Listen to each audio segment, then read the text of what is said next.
This funerary ornament in green faience with brownish tones portrays the goddess Isis. This attribution is the most plausible, because the goddess appears more commonly on funeral materials.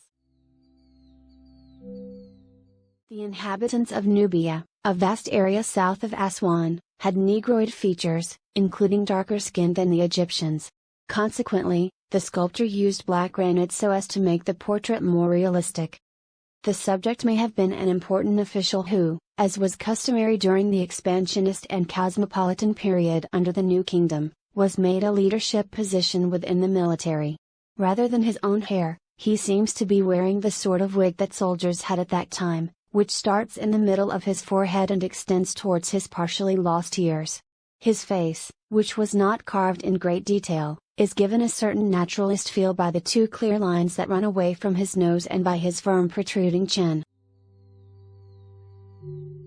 In 3800 BCE, Stone Age hunter-gatherers roamed the globe.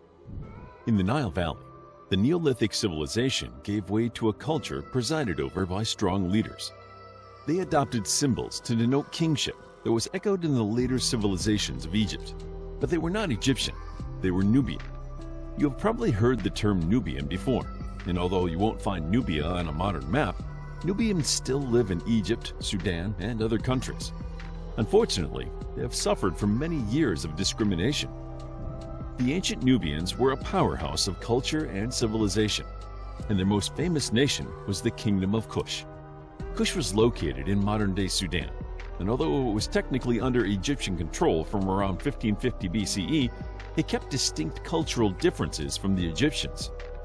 The Egyptians and the Nubians shared gods, and there are records of royal marriages between the Egyptian and Kushite rulers.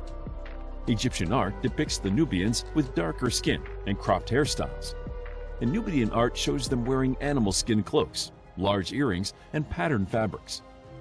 There were many power struggles between Egypt and Nubia, and in the mid-8th century BCE, a Kushite king named Kashta conquered Upper Egypt.